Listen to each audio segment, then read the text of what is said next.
Hello, नमस्कार, आदाब। मैं चंचल नागाइच एक बार फिर से स्वागत करती हूँ मेरे यूट्यूब चैनल ओम हिंदी एजुकेशन सेंटर में। आप जहाँ पढ़ रहे हैं हिंदी व्याकरण एवं रचना प्रबोध 9 to 12 जो RBSE सिलेबस में चलती है, तो इसी को आगे बढ़ाते हुए चलते हैं पाठ्यक्रम की ओर। उससे पहले आप चैनल को सब्सक्राइब करें। सब्सक्राइब कर लिया हो तो बेल आइकन को प्रेस करें, लाइक करें और अपने दोस्तों के साथ अधिक से अधिक शेयर करें। ये all competition exam CTET, REET, MP TET, STET, UP TET और पटवारी, जहाँ कहीं भी हिंदी व्याकरण से संबंधित टॉपिक्स आते हैं सब में मोस्ट इम्पोर्टेंट है। तो बिना समय गवाए चलते हैं पाठ्यक्रम की ओर। हमने विकारी शब्द पढ़ लिए थे, अविकारी शब्द कल शुरू कर दिए थे। अविकारी शब्द या अव्यय शब्द कौन से होते हैं? जो शब्द लिंग, वचन, कारक, काल, पुरुष आदि के आधार पर कोई परिवर्तन नहीं करते या जिनमें कोई विकार उत्पन्न नहीं होता, अव्यय शब्द होते हैं। क्रिया विशेषण, समुच्चय बोधक, संबंध बोधक, विस्मय आदि बोधक। क्रिया विशेषण हमने कल पढ़ लिया था, 4 प्रकार का क्रिया विशेषण। क्रिया की विशेषता बतलाने वाले शब्द, कालवाचक, स्थानवाचक, रीतिवाचक, परिमाणवाचक, ये 4 प्रकार के होते हैं। अब दूसरा शुरू करते हैं, समुच्चय बोधक शब्द। ऐसे अव्यय शब्द जो एक शब्द को दूसरे शब्द से, एक वाक्य को दूसरे वाक्य से अथवा एक वाक्यांश को दूसरे वाक्यांश से जोड़ते हैं, उन्हें समुच्चय बोधक शब्द कहते हैं। कौन से? जो अव्यय शब्द दो शब्दों या दो वाक्यांशों अथवा दो वाक्यों को जोड़ने का कार्य करते हैं, उन्हें समुच्चय बोधक शब्द कहते हैं। समुच्चय बोधक विशेषण दो वाक्यों को जोड़ने का कार्य तो करते ही हैं, साथ ही विकल्प बताने, परिमाण, अर्थ या कारण बताने एवं विभेद बताने का कार्य भी करते हैं। कौन से शब्द? समुच्चय बोधक। समुच्चय बोधक शब्द कितने प्रकार के होते हैं? 2 प्रकार के। इसके भेद कितने हैं? 2। इन्हें योजक शब्द भी कहते हैं। क्या कहते हैं इनको? योजक शब्द कहते हैं ना, योजक चिन्ह, इसी प्रकार योजक शब्द भी कहते हैं। पहला है इसका प्रकार समानाधिकरण समुच्चय बोधक। ऐसे अव्यय समानाधिकरण, ऐसे अव्यय जिनके द्वारा मुख्य वाक्य जोड़े जाते हैं, जिनके द्वारा मुख्य वाक्य जोड़े जाते हैं। जैसे संयोजक। संयोजक अव्यय कौन से हैं? जो संयोजन करते हैं दो वाक्यों का, दो वाक्यांशों का या दो शब्दों का। कौन से अव्यय हैं? संयोजक अव्यय। और, तथा, एवं। और, तथा, एवं। अब विभाजक अव्यय कौन से हैं? जो विभाजन दर्शाते हैं दो वाक्यांशों का, दो शब्दों का या दो वाक्यों का। या, अथवा, कोई एक, के, चाहे, नहीं, तो, न। जैसे संयोजक अव्यय का उदाहरण मैं आपको बताती हूँ। संयोजक का उदाहरण है जैसे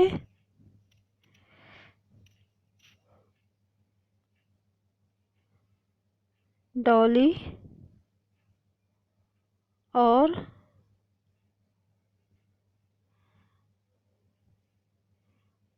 वैशाली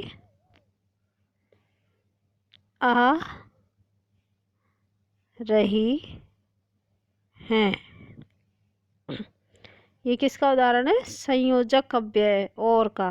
और इसमें क्या आ गया? और दो शब्दों को, दो संज्ञाओं को जोड़ने का कार्य कर रहे हैं। विभाजक अव्यय या अथवा कोई एक के, चाहे नहीं तो या ना। जैसे तुम जाओ अथवा यहीं रहो। ये किसका उदाहरण है? अथवा का। तुम जाओ या यहीं रहो अथवा यहीं रहो।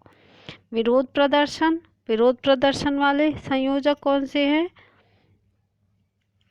पर, परंतु, किंतु, लेकिन, अगर, मगर, वरना, कर, वो वरन और बल्कि। परिमाण दर्शक अतः, अतएव, सो, फलतः। व्याधिकरण समुच्चयबोधक समानाधिकरण थे ये तो। अब व्याधिकरण ऐसे अव्यय जो एक मुख्य वाक्य में एक या एक से अधिक आश्रित वाक्य जोड़ते हैं। एक वाक्य में एक से अधिक आश्रित वाक्यों को जोड़ते हैं, जिन पर वाक्य निर्भर होते हैं, वे व्याधिकरण समुच्चयबोधक होते हैं। जैसे उदाहरण, कारणवाचक क्योंकि, इसलिए, के कारण, चूंकि। उद्देश्यवाचक जो कि, ताकि। व्याधिकरण समुच्चयबोधक भी दो प्रकार के होते हैं, कारणवाचक और उद्देश्यवाचक। कारणवाचक क्योंकि, इसलिए, के कारण, चूंकि, जो कि, ताकि। संकेतवाचक चार प्रकार हैं इसके, दो तो ये और दो ये। संकेतवाचक यदि, तो, यद्यपि, तथापि, जब, तब।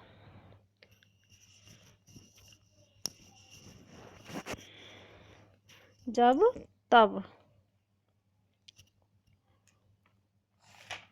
इनके उदाहरण देखें तो इनके उदाहरण जैसे संकेतवाचक का उदाहरण,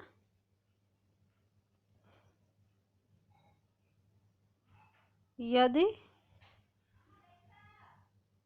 तुम मेहनत करते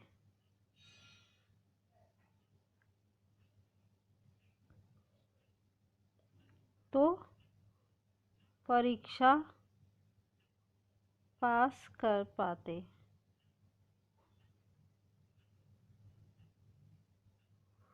तो एक तो परीक्षा पास कर पाते और एक मेहनत करते।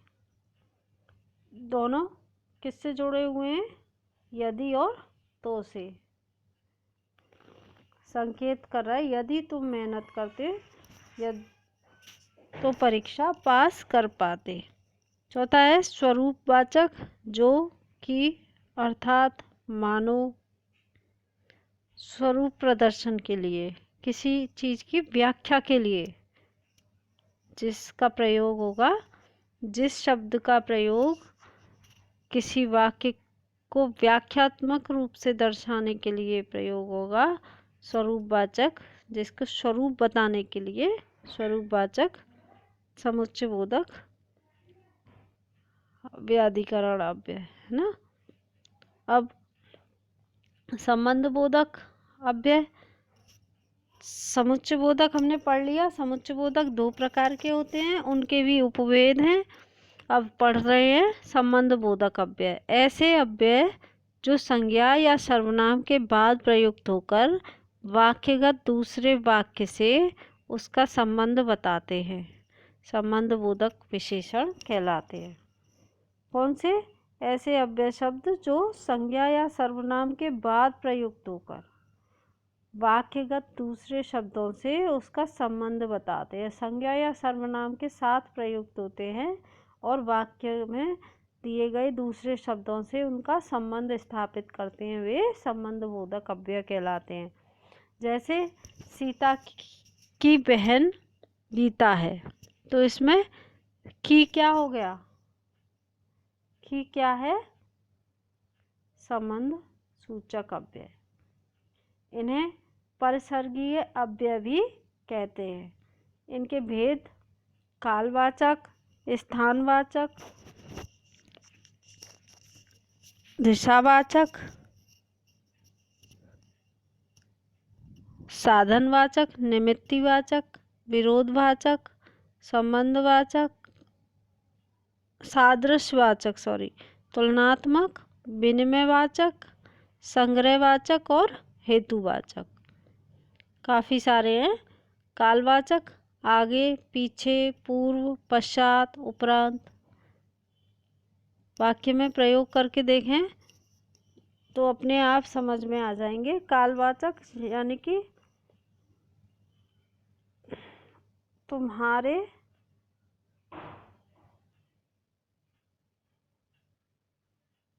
जाने के पश्चात,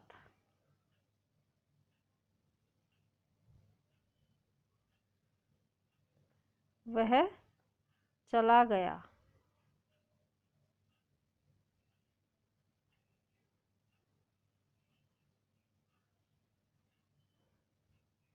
तुम्हारे जाने के पश्चात वह चला गया। तो संज्ञा सर्वनाम के साथ ही प्रयुक्त हो रहे। स्थानवाचक पास, पीछे, ऊपर, आगे, बाहर, भीतर, समीप। दिशावाचक तरफ, ओर, पार, आसपास। साधनवाचक द्वारा, जरिए, मार्फत, हाथ, जवानी।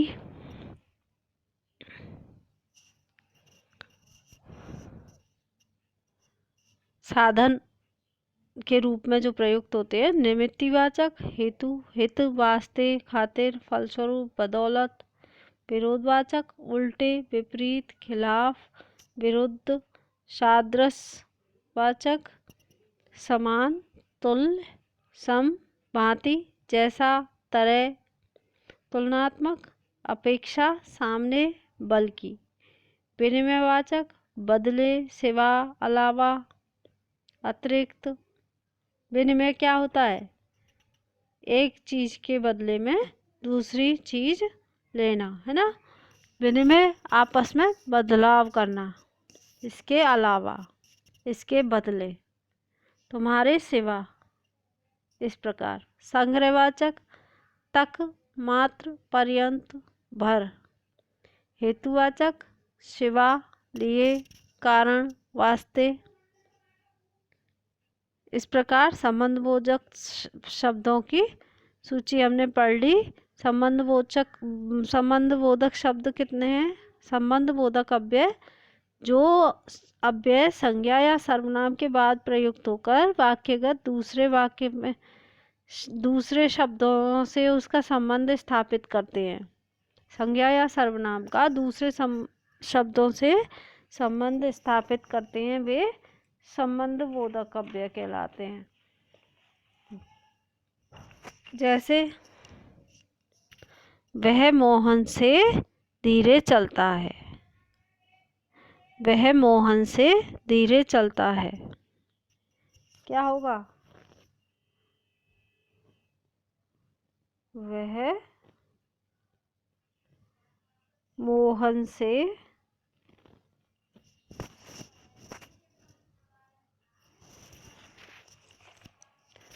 धीरे चलता है। ये क्या होगा, धीरे।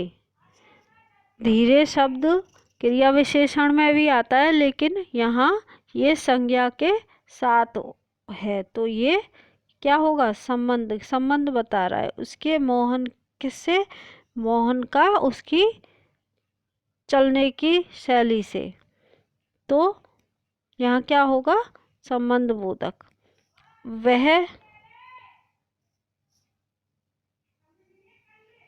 धीरे धीरे चलता है,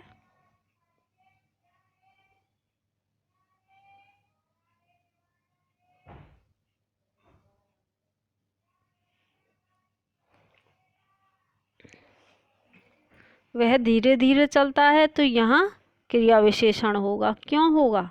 क्योंकि यहाँ चलने की शैली बताई। यहाँ चलने की शैली कि कैसे चलता है, धीरे धीरे। जबकि पहले वाक्य में मोहन से धीरे, मोहन से धीरे, अर्थात यहाँ क्रिया से संबंध नहीं है इसका। ये क्रिया की विशेषता नहीं बतला रहा, बल्कि ये बता रहा है कि वह मोहन से धीरे चलता है। किससे? मोहन से। तो मोहन के साथ इसका संबंध स्थापित हो रहा है, इसलिए किसके चलने से? वह के चलने का संबंध मोहन से स्थापित कर रहा है, इसलिए यह संबंध बोधक अव्यय होगा। राम घर के भीतर है। राम घर के भीतर है, क्या होगा? संबंध बोधक। जबकि रमन भीतर है, क्या होगा? क्रिया विशेषण।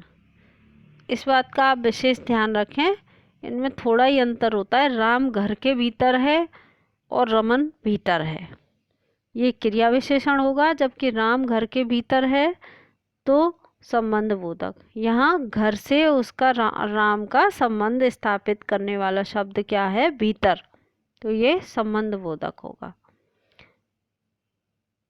वह अपने मामा के यहाँ रहता है। किसके यहाँ रहता है? मामा के यहाँ। तो यहाँ शब्द उसके मामा से उसका संबंध स्थापित कर रहा है, अतः यह क्या होगा? संबंध बोधक।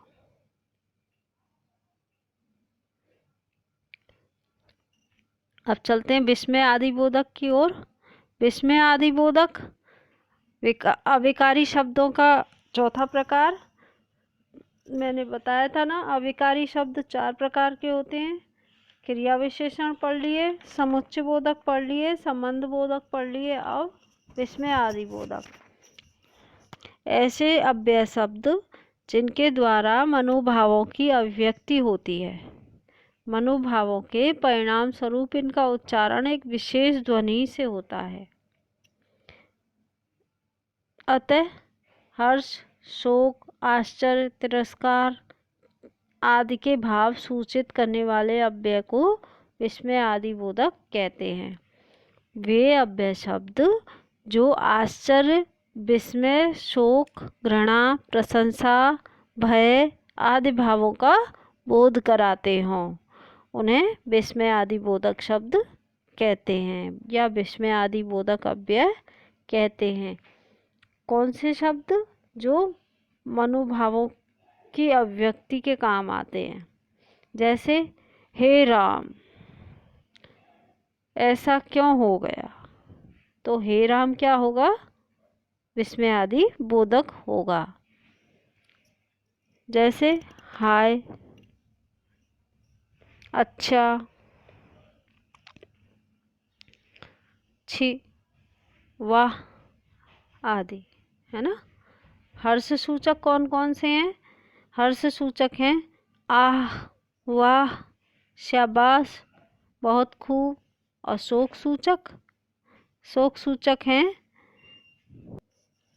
सूचक हैं आह, हाय, ओह, उफ, राम राम आदि। राम राम ऐसे कहते हैं ना, आदि। भय सूचक अरे रे, बाप रे। आश्चर्य सूचक क्या? बोलने के भाव से पता चलता है। जब हम बोलते हैं तो भाव समाहित होता है, विस्मय का भाव। फिर चाहे वो शोक के कारण विस्मय हुआ हो, चाहे हर्ष के कारण, चाहे भय के कारण, चाहे चेतावनी के कारण, उसमें विस्मय का बोध होता है। आश्चर्य सूचक क्या? हैं आदि। तिरस्कार सूचक छी, हट, धिक आदि। अभिवादन सूचक नमस्ते, प्रणाम, सलाम, बधाई। चेतावनी सूचक होशियार, खबरदार, सावधान, कृतज्ञता सूचक, धन्यवाद, शुक्रिया, जिंदाबाद आदि शब्द विस्मय आदि सूचक में आते हैं। इसके बाद है नकारात्मक या सकारात्मक शब्द। हाँ, जी हाँ, नहीं, जी नहीं, ना। ये भी अव्यय शब्द हैं जिनमें कारक काल आदि के आधार पर, लिंग वचन कारक काल आदि के आधार पर कोई परिवर्तन नहीं होता। ये चारों जो थे विस्मय आदि सूचक, संबंध बोधक और समुच्चय बोधक और क्रिया विशेषण, ये सभी क्या थे? अव्यय। और इन्हीं अव्ययों के साथ ये नकारात्मक या सकारात्मक शब्द भी ऐसे होते हैं जिनमें कारक काल, लिंग वचन आदि के आधार पर कोई परिवर्तन नहीं होता। अब चलते हैं अभ्यास प्रश्न की ओर। संज्ञा के मूलतः कितने भेद होते हैं? 3। जो शब्द प्रयोगानुसार परिवर्तित होता है कहलाता है, मैंने पढ़ाया था आपको, जो शब्द प्रयोग के अनुसार परिवर्तित हो जाते हैं कारक काल लिंग वचन के आधार पर, वे विकारी शब्द कहलाते हैं। दिए गए शब्दों में से जातिवाचक संज्ञा क्या है? आप, लकड़ी, बुनना, रमेश, लकड़ी। कौन सी है जातिवाचक संज्ञा? लकड़ी। इसी प्रकार संज्ञा के मूलतः भेद 3 बताए थे। विकारी शब्द कहते हैं, आगे का क्वेश्चन,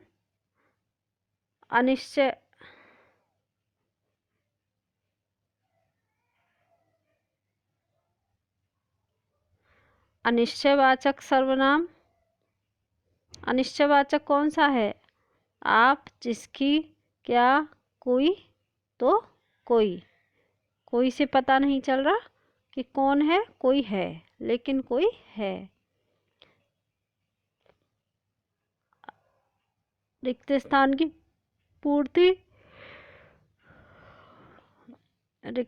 की पूर्ति कीजिए। सर्वनाम शब्द आएगा यहाँ। कौन सा सर्वनाम शब्द आएगा? वहाँ भी बाजार जाना है या वरना बाजार जाना है, कल बाजार जाना है या मुझे बाजार जाना है, तो क्या आएगा? मुझे भी बाजार जाना है। वह रोज चलता है, धीरे धीरे चलता है, अथवा कहाँ चलता है, अथवा सहारे चलता है, तो क्या आएगा? वह धीरे धीरे चलता है। क्या है ये क्रिया विशेषण है। हमें अपनी सभ्यता, क्या आएगा?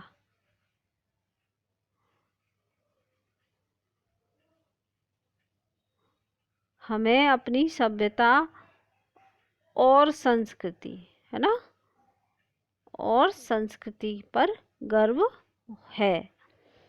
खूब मन लगाकर पढ़ो ताकि परीक्षा में प्रथम आओ, या चूंकि परीक्षा में प्रथम आओ, या अन्यथा, या क्योंकि परीक्षा में प्रथम आओ। क्या होगा? क्योंकि नहीं, ताकि परीक्षा में प्रथम आओ।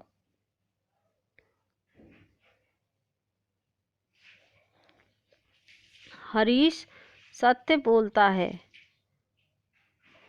जोर से, पास, सदैव या क्योंकि?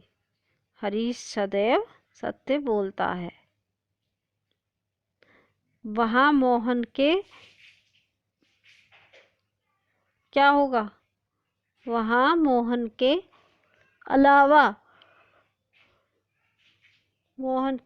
अलावा कोई नहीं था। ठीक। अब आगे के क्वेश्चन हैं, ये आप स्क्रीनशॉट ले लीजिए। मैं इनके आंसर्स कल बताऊंगी। अपने आप करें।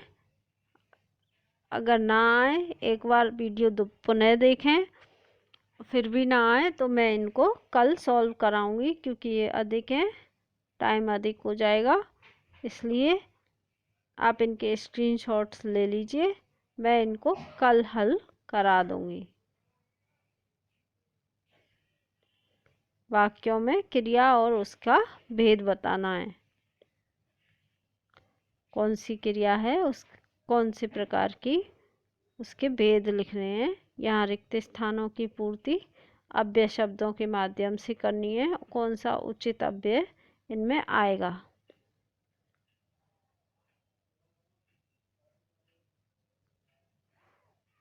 आपने स्क्रीनशॉट ले लिए होंगे, नहीं लिए तो मैं एक बार पुनः दिखा रही हूँ, आप स्क्रीनशॉट ले लीजिए।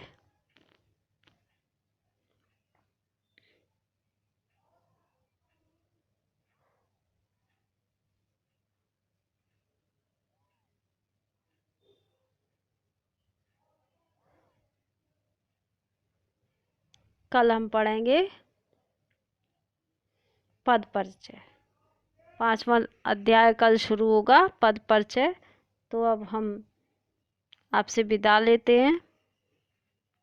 खुश रहिए, घर रहिए, पढ़ते रहिए और सफल होइए। Keep it up. थैंक्स।